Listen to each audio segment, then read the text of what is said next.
And we move on to the last stage in the processing, which is the final color correction.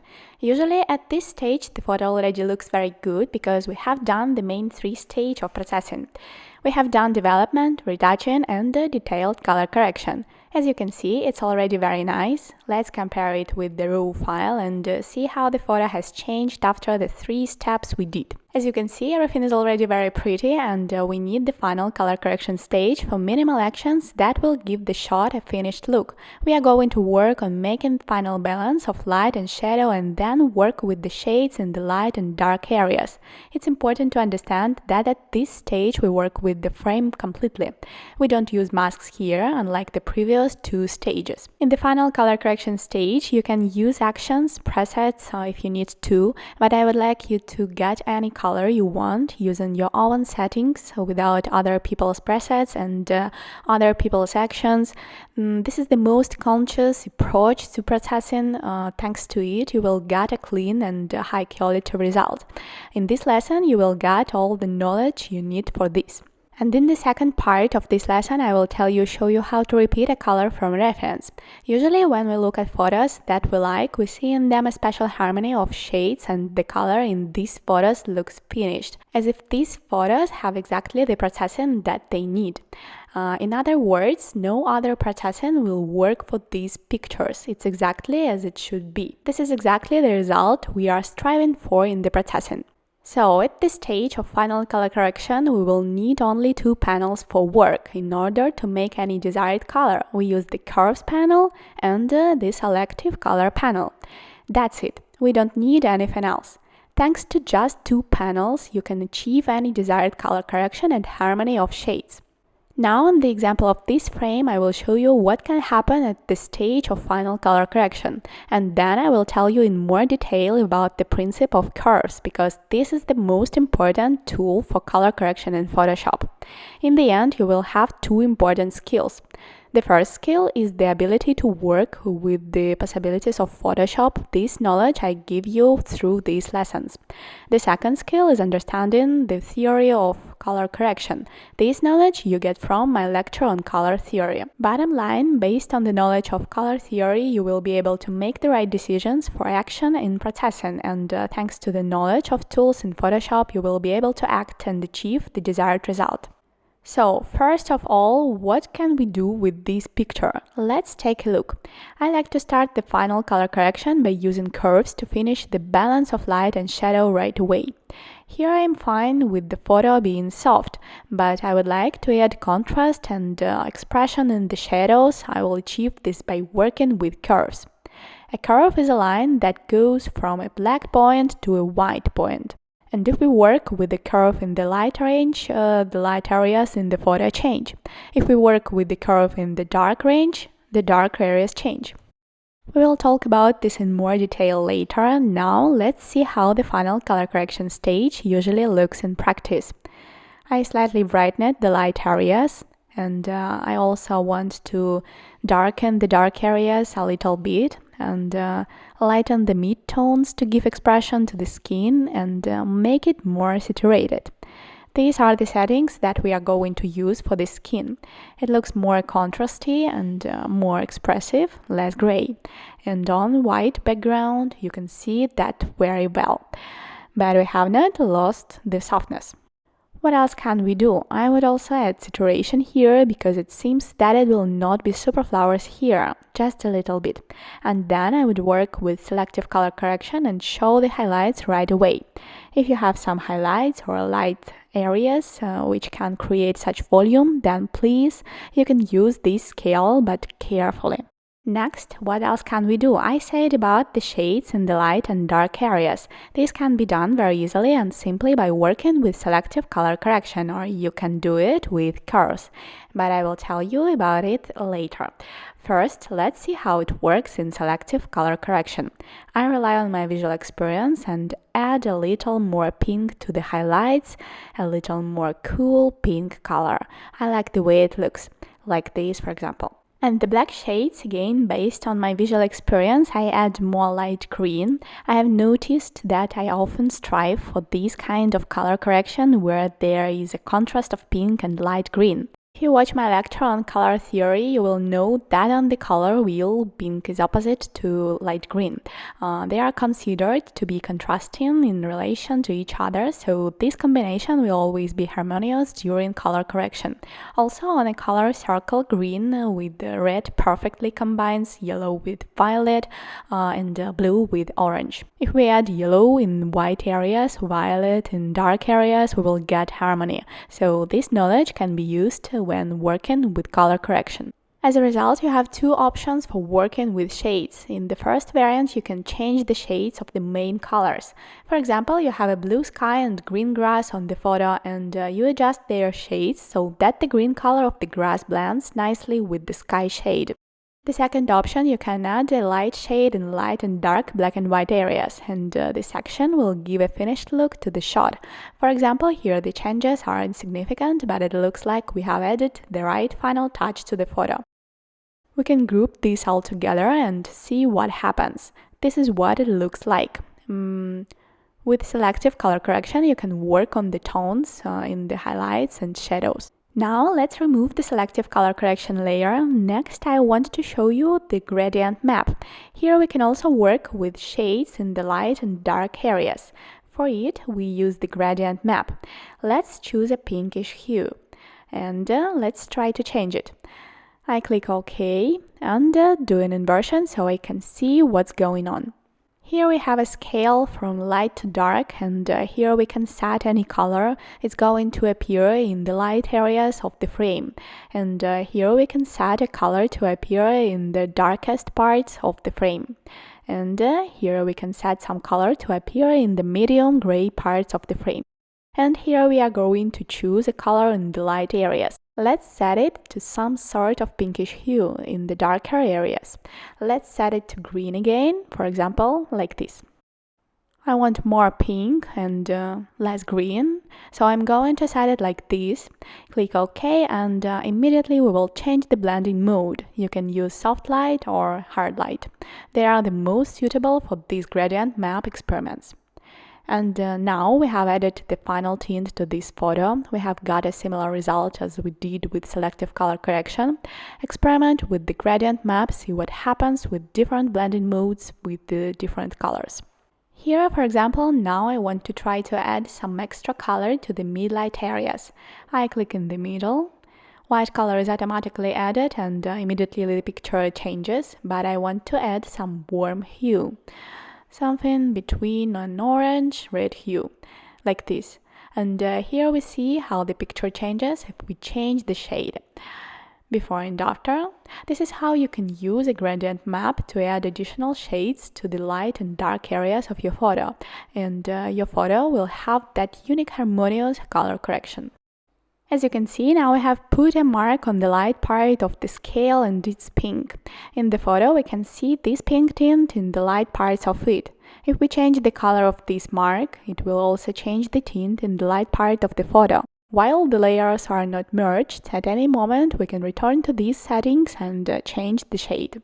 Next, when working with the final color correction, you can use my presets. They are included in the package. Download them and upload them following the instructions. Create a duplicate layer, click OK, and go to Camera Raw Filter.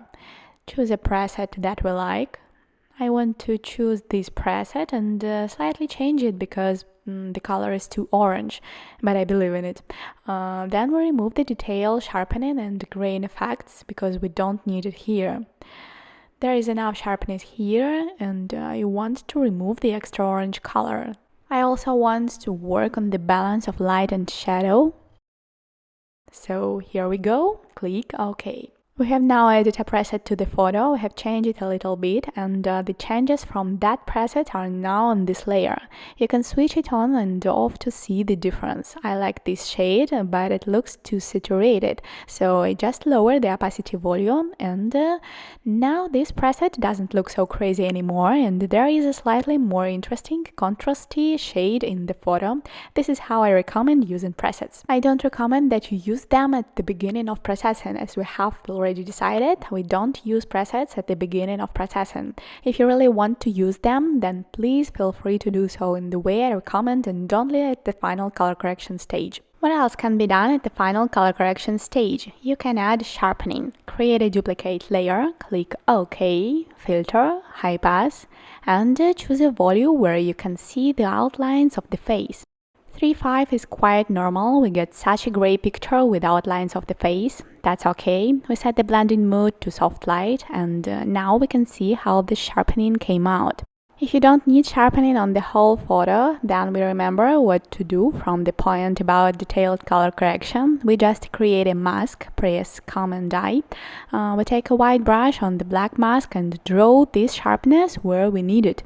For example, just on the skin. And here we see what it looks like. Next, we can add noise. I'm going to create a duplicate layer. Okay. Now I'm going to show you two ways to add noise. The first option is to do it with the add noise and click OK. And then we are gonna do it with the filter, blur, Gaussian blur, and blur that noise, and then we have a soft, beautiful noise. It looks very good when the noise is soft. You can remove the opacity if necessary. This kind of noise always looks very good. It's very similar to film noise. It's not pretty when the noise is blurred. If we look at how it looks without it, we can see that there is a sharp, strange effect in the photo, and it does not make the photo look better. How else can we make noise? We click Duplicate Layer, OK, and go to Filter, Camera Raw Effects, and here we add noise using grain. Again, here it comes out very fine and sharp, but we can increase the noise. Here we go. There you go. We have got a nice soft noise. This noise looks cool in reportage photos. If you, for example, retouch a wedding photo and the final touch is this grain, it will look absolutely perfect and atmospheric, as if it were a film. And now I'm going to tell you an important point that you need to know about during the final color correction stage. In the preparatory stage of retouching, I told you how you can create a preset and apply it to all your other photos. This gives you the ability to do the processing faster, and in the pre-retouching stage, you can make the process automatic, meaning you did all the color on one photo and then just copy those presets to all the other photos. This way you have automated the process, and the processing in the preparation stage can take as little as 5 minutes. In other words, you only spend time on the color for one photo, and all the other photos got that color automatically. At the stage of retouching and detailed color correction, we cannot automate the process like that, because everything is done manually there and on certain parts of the photo. But we can automate the process at the stage of final color correction. And here I want to tell you about working with actions, how to create them and how to apply them to all photos. For this purpose, I created a copy of this frame to show you how this action will work. How do we record an action? We go to the panel actions, click on the plus. You can call it something. I prefer to leave it without a name. We click record. You get a red circle. This means that from now on, all the actions you will do in relation to this photo will be recorded in the action. Then you press stop, and you will have an action that you can use for the rest of your photos. Let's do it. I work with curves. I make changes on purpose. Let's say we use preset. I won't try too hard. The most important thing for me is to show you how actions work. Then I will do some selective color correction, so the photo has changed and we have merged the layers. You can leave them in case you want to change the settings in these layers. If you don't want to do that, then merge the layers. Either way, later on in the history panel, you can go back a few steps. So we have done the actions to modify the photo. We go to actions. The red circle tells us that the actions are being recorded. Here is our action 17. Here is all the actions we have done, and we press stop on the square. The recording is over. From now on, if we do any new actions with this photo, they won't be recorded in the action. Now let's use our new action for another photo. Select this action, go to the other photo and press play. And now we have got all the actions running automatically. The action has done all the actions and we can see them in the history. We can also in the history step back and see the layers. We can go to the last layer, we can see before and after, and we can compare the result with the previous photo. We have this color here, and this photo has the same color. So we recorded an action with color settings on this photo. And then we automatically applied these settings via action to the second photo. You can do this with all photos. How else can you do it? For example, you have two photos open and you don't want to manually apply an action to each photo. Imagine you have 10 photos and you need to press play on each one. To avoid this and make the process even more automated, we can click File, Automate, Batch. Select Action 17, Sources, Opened Files, and click OK. Now this action will automatically apply to all open photos in Photoshop. We have two photos open. Now this function automatically applies this action automatically. And what happens? This action automatically applies to all the photos. But how do we save all these photos at once? Let's say we don't have two, but 10 or 20. How do we take them and save them all at once? Firstly, you can record the moment of saving and even closing at the action. And it will save and close them. Or you can automate the process. We go to Scripts, Image Processor, use Open Images, tick the box, Save, select Folder. I will choose on the desktop and here we choose where to save. Next, we select Quality 12, save as JPEG. If you need to save in another format, you can do it. I'm going to save as JPEG and click Run. And finally, we have saved the pictures. Let's see here we have a new folder 4 and these pictures are saved here. Use this method if you need to save all the pictures at once rather than one at a time. And the last interesting thing you can do during the final color correction, this is the texture mapping. Let me show you how it works. I have some scan textures. I bought them on the BLK market site. There are not only scan textures, but also other different interesting ones. For example, I have some more like these with noises and different scuffs, and I'm going to show you how to use them. We just transfer the texture onto the photo. We automatically create an additional layer with this texture and we can further transfer into the blending mode, lighten. And now we have these scuffs on the photo. That is, when working with textures, we work with blending modes. We will now try to take a scan texture and let's see what blend mode we can use here. Often we can use lighten, screen is also good. We can use color dodge, and soft light looks very good. We can control the opacity value. We can also add color through the solid color panel. You can, for example, add a pinkish tint to this texture in soft light blending mode, or use multiply shades using the gradient map. And now I'm ready to tell you as much as possible about how curves work. Curves is the main tool for making any color correction, and I choose this photo for practice. Here are enough light and dark areas, and I will do well to learn curves and the principle of its work. So we take the curves panel, and now I'm going to tell you about it. A curve is a line that goes from a black point to a white point, and we can see that here. Here's the black dot, it goes to the white dot, and here's the black dot, it also goes to the white dot. What does that mean? That the dark spots in the photo, for example the suit, are located approximately in this area, and you can see that in the graph. I moved the curve in this area and we have a big change in the brightness of the dark suit and almost no change in the brightness of the light background. In this part, all the light areas are concentrated, and if I move the curve in this place, we will change the light areas of the photo, such as the background. To keep the experiment clean, let's set 3 points, so that the curve doesn't move at these points but stands still. For example, I move the curve in the light part and only the light parts of the photo change noticeably. If these points stand still and here the curve doesn't move, but moves only in the dark range, then only the dark shades change on the photo, you know.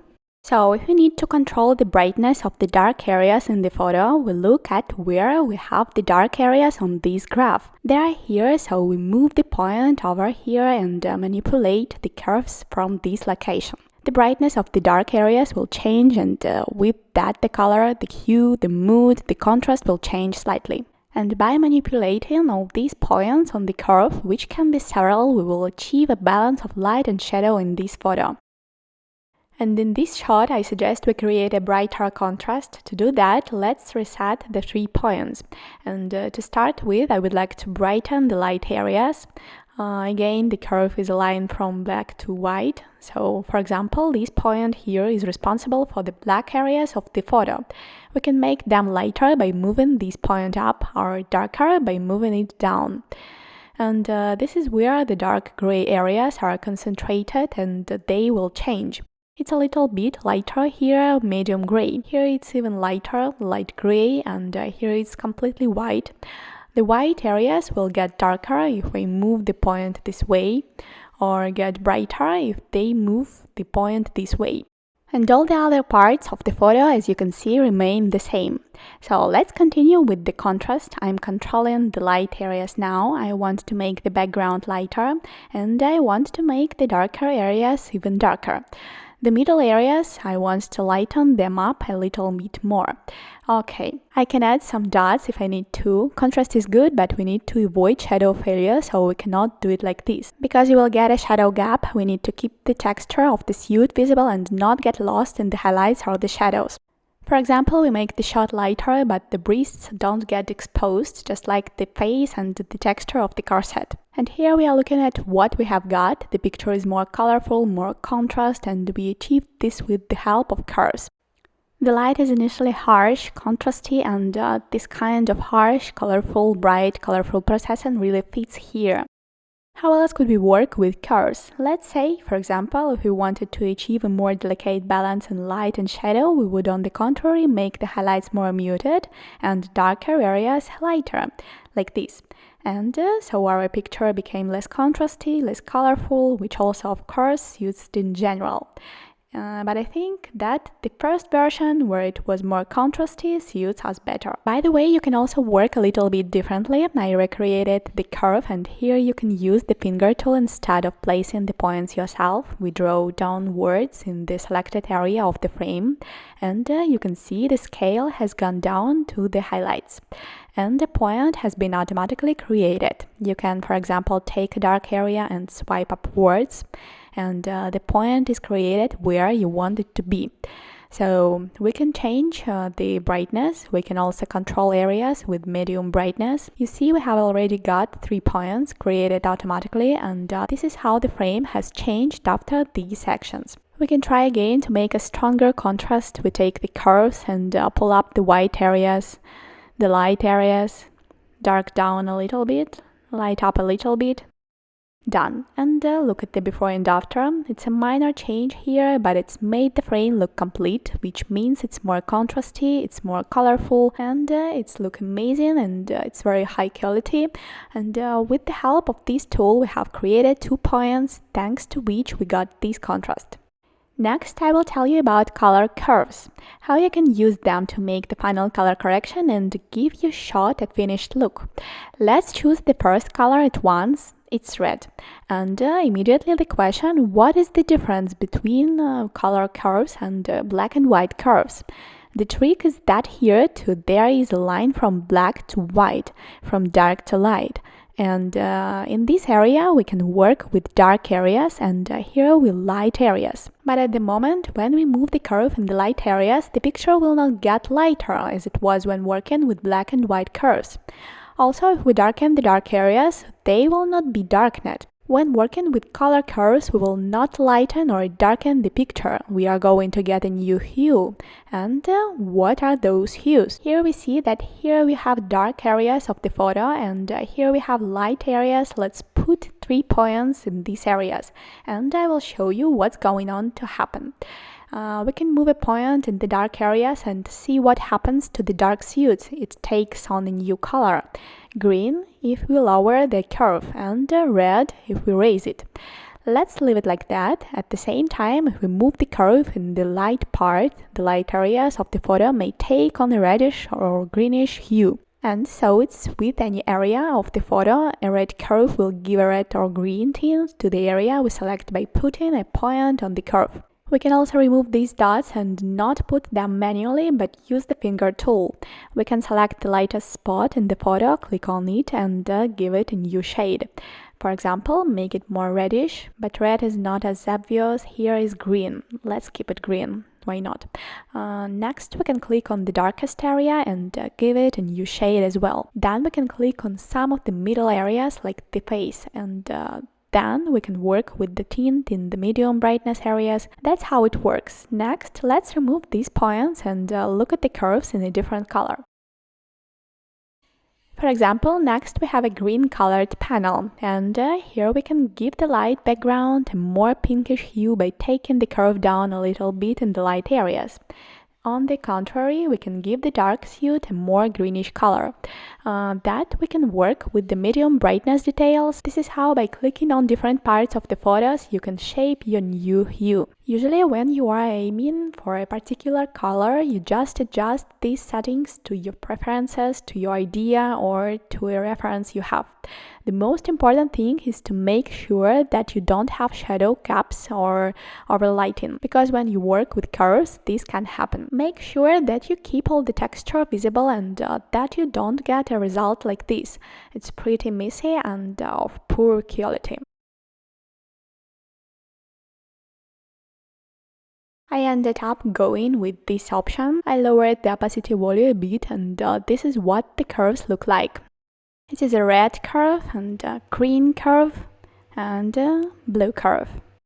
Let's see before and after. As you can see, by working with colored curves, we can add character to the photo. Next, I want to say a few words about how to make a nice black and white effect. And to start with, we create a black and white layer. The picture becomes black and white. Here we can control the settings and change them as we like. Only the colors that are in the photo will change. That is, if we had a red shade in the photo, we can make it lighter or darker. We don't have so many other shades here. There is minimal amount of blue tint in the white colors, so we can see how it changes and we can make it brighter.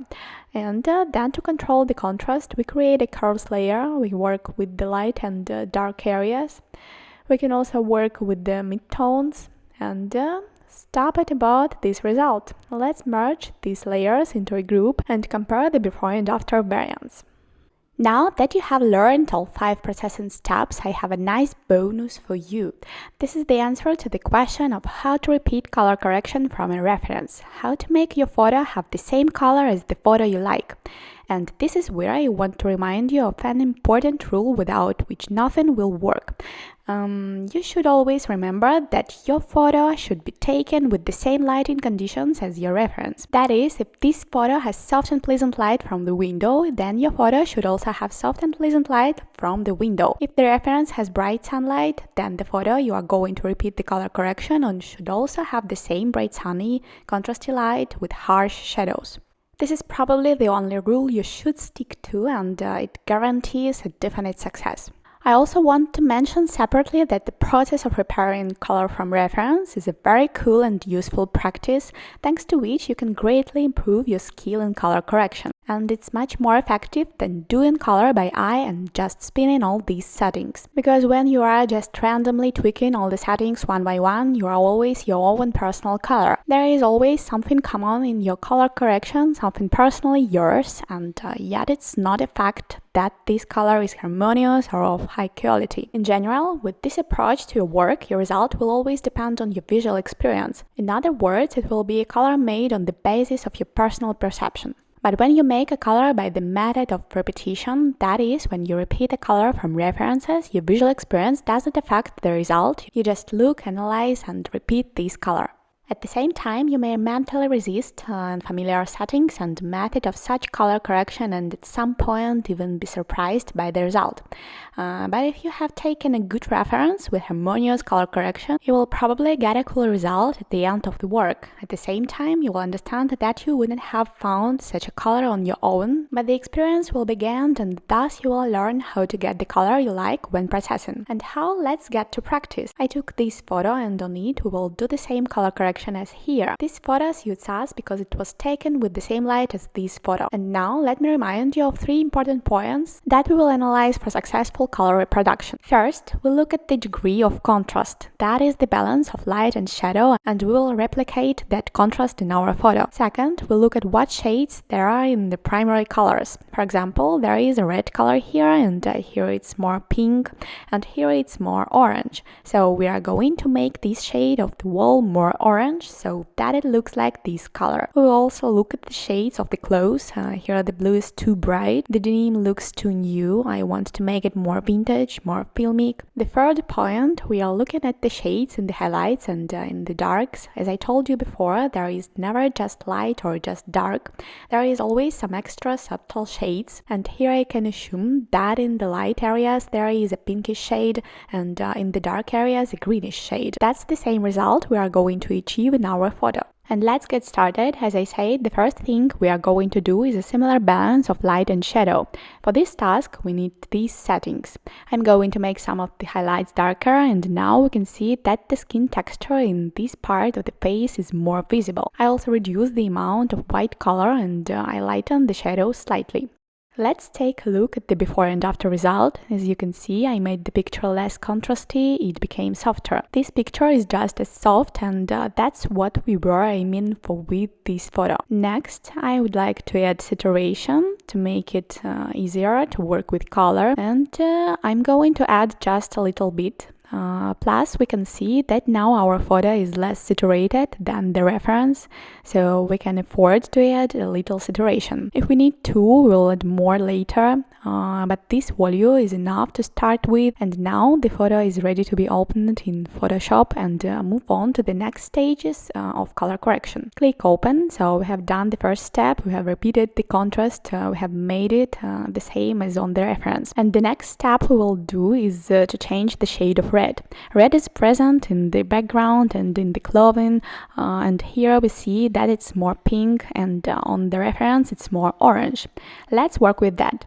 Create a hue saturation layer. Here we'll talk less about methods and tools because you already know all the methods and tools, you have learned them during all 5 stages of processing. So here I'm only talking about the principle of repeating color correction from the reference. And here I want to change the shade of red. For this I have selected the hue saturation panel. Here we are going to select the red color and make it a more orange color. We can see that the color has turned out dirty. Here it's cleaner and brighter, so we'll work on the brightness and purity of this color as well. Let's add saturation to this color. Next, we see that in addition to the background, we have changed the color of the hair and face, because the red color is also present in these parts of the photo. We need the red color to change only on the background, so we do a mask conversion. Press Command-I and use a white 100% brush to draw these changes only in the background area. Next, we can work on the brightness of the background. For this, we create a curves layer. Take the finger tool and lighten the background, like this. And you can also tighten the curves in this area to make the background more saturated. And what we are seeing now is that these changes are visible through the entire area of the photo. We don't want that. We want just the background to be bright, so here we click Create Clip and Mask. And we can see that the background is brighter, but the model hasn't changed in any way, and that's what we want. Next, we see that the reference has side light, possibly from a window. On our photo, there is no such effect, so I suggest to create it. Create another curves layer and lighten this part. Next, I take a black 100% brush and erase this light effect on the right side. We can go back to the curves panel and work with this curve to achieve the desired effect. Most of the time I repeat a color, I just look at the reference and analyze it based on the 3 parameters that we have discussed. These are the balance of light and shadow, the shading in the primary colors, and the shading in the black and white areas. Let's go next. Down here the background is not orange enough, I would like to change that. Create another hue saturation layer, take the red color again and move it to the right to get the orange hue. Next, I press Command-I to do a mask conversion. I take a white 100% brush and work in this area. So we have made the bottom on the background more orange. Notice we have done the background, but we haven't changed the red jacket in any way, and it's a really treacherous shade. Let's go back to the first layer where we changed the shade of red and brush over the jacket. To make it less pink, And we can go back to the last layer where we also worked with the shade of red, and we can work the color of the jacket on this layer too. It ended up being more orange, like the background. Next, I would like to work with the color of the clothes. Right now, the blue looks very bright and new. I want it to become more vintage. For this, I create another hue saturation layer, and here we will work with the blue and blue color. First, I work with the hue. I want it to be less blue and less purple, even more so. I want it to become more blue, maybe even more green. So I move in this scale to the left, reducing saturation and adding brightness. Next is blue. Here I'm also working with the hue, moving it a little to the left and lowering the saturation and lowering the brightness a little bit too. This kind of vintage effect fits the mood of this color correction well, so we will leave it at that. The third step is to work with the tints in the natural colors. We create a selective color layer, and here we work with the white color to start with. I lighten the highlights and highlight slightly. We will use the black color scale to do this. And now we can check how it looks before and after. Next, I want to add a little bit of cool tint to the highlights because it's definitely present here. We can check this by taking the eyedropper tool and checking what tint is present in the white colors. There is a blue tint here. We can repeat that. Then we can check what shade is present on the skin. And we see that there is an orange tint here, plus a warm pinkish tint.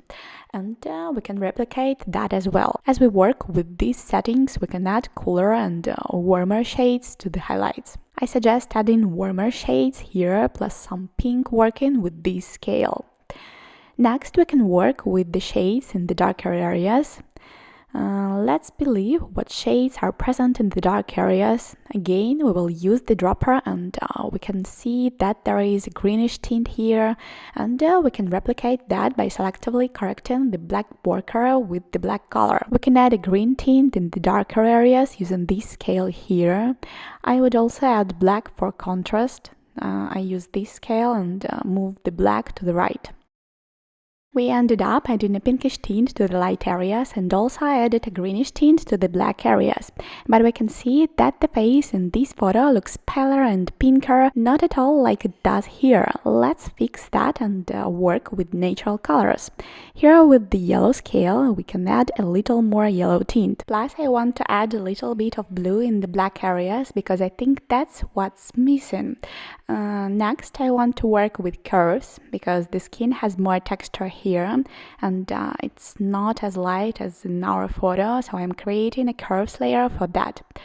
Reduce the brightness of skin.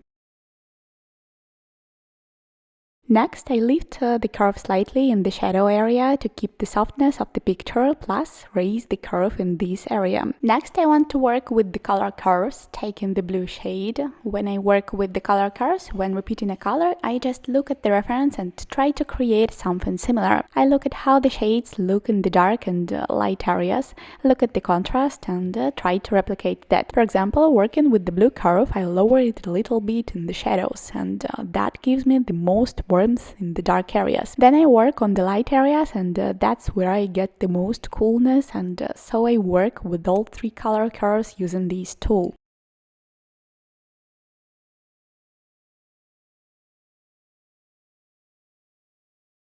Let's look at the result after working with the color curves. Let me show you how the curves have changed. Here we see the curve that is responsible for the balance of light and shadow.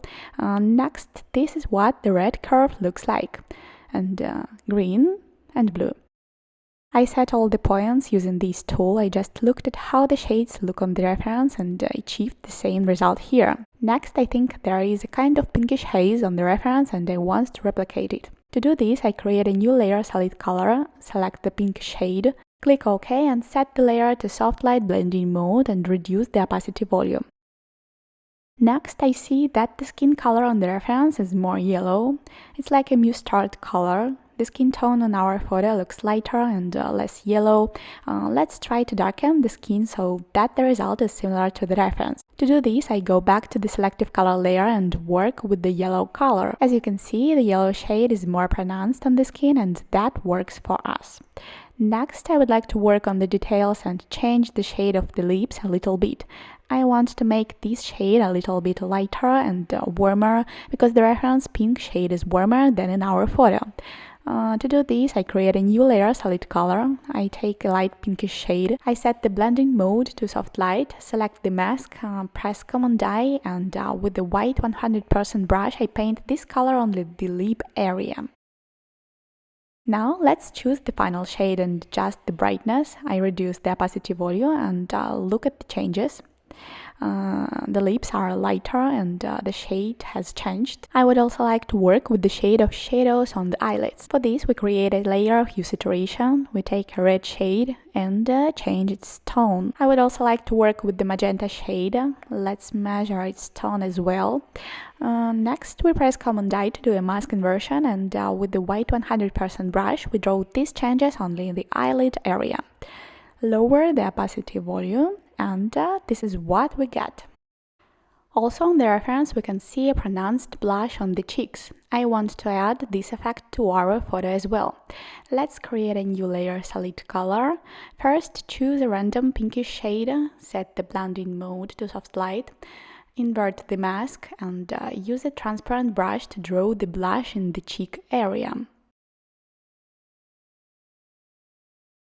Done. See before and after. I would like to add more of the highest contrast in the black shades. I go back to the solid color panel and add a little more black on this scale.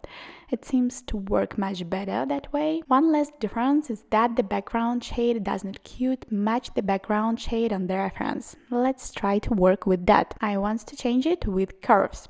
Create a new curves layer, and here I'm working with color curves to get the right shade.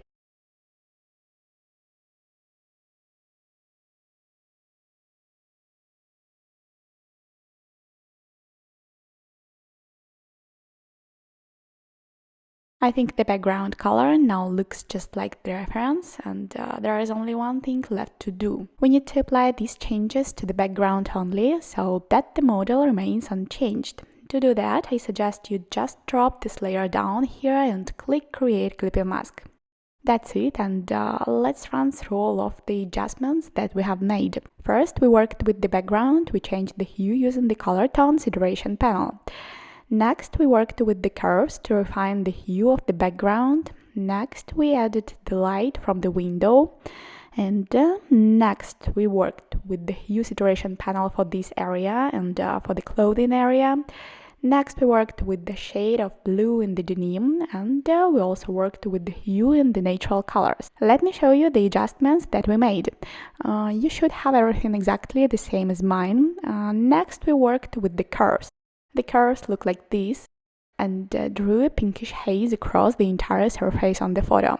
We worked on the details of the makeup, we worked on the shade of shadow on the eyelids, and worked on the blush. Now we can merge the layers. The final touch of processing this shot is to add noise. We can see this soft noise on the reference, probably because the shot was taken on film. Plus, this photo is a bit blurry in places. I want to show you a very cool way of blurring. Create a duplicate layer. Click OK and choose Filter, Blur, Gaussian Blur. Blur the picture and press OK. And put the picture in light and blending mode. Here we get this blurring, and some of the texture elements are still sharp. And let's lower the opacity a little bit. Looking at the before and after, as you can see, the image has got some softness and it suits us very well. Next, let's apply noise, and for this I want to create a merging layer for these two layers. To do that, we have to press Command Option Shift E at the same time, and a new layer is created. Now we are going to press Filter, Noise, Add Noise. This is the noise we want. Click OK. And as you remember, we don't leave this noise like this. Click Filter, Blur, Gaussian Blur. And we are going to choose the right volume. I'm going to leave it at about that, and I'm going to click OK. And we are going to lower the opacity. I think that's gonna be great.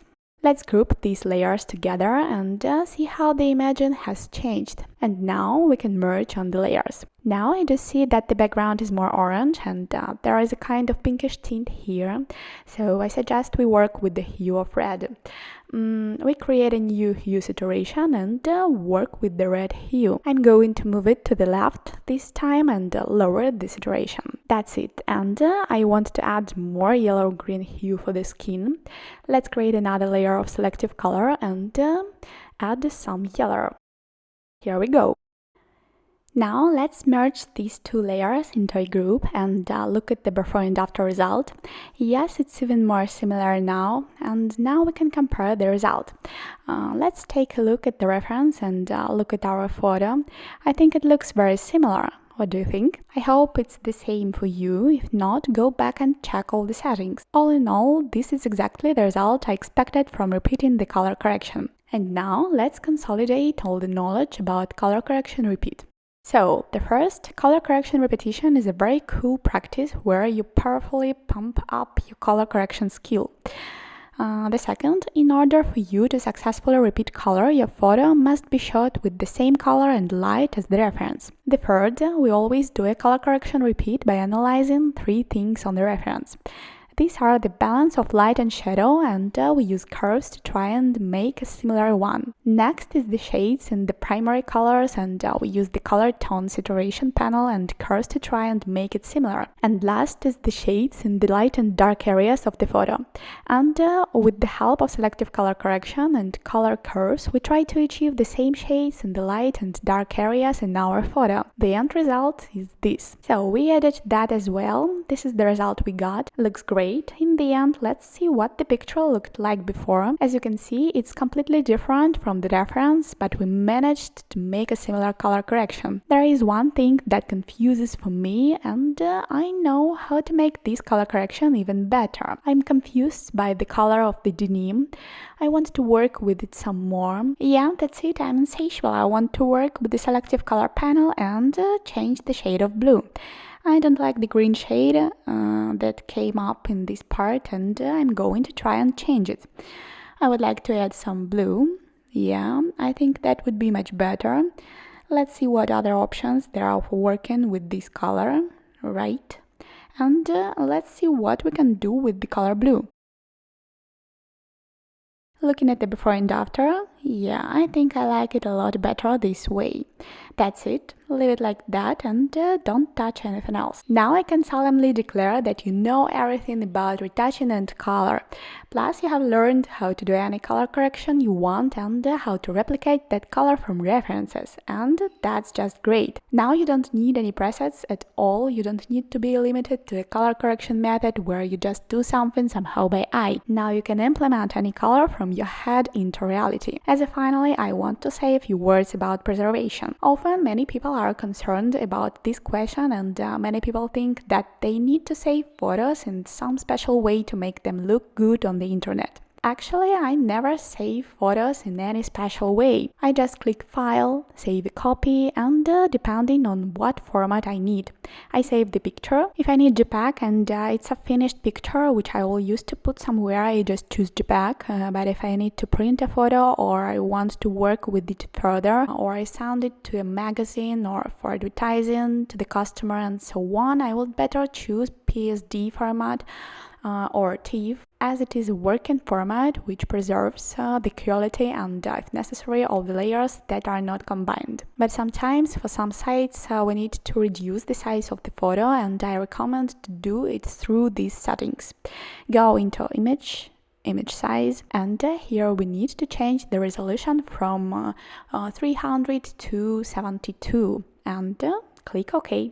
The image is downsized and it's ready to be saved, or else we cannot reduce it and just click on File, Export, Save for Web. It opens a window of settings for saving, and here we can choose the format. We choose JPEG, and here we choose the size we need and click Save.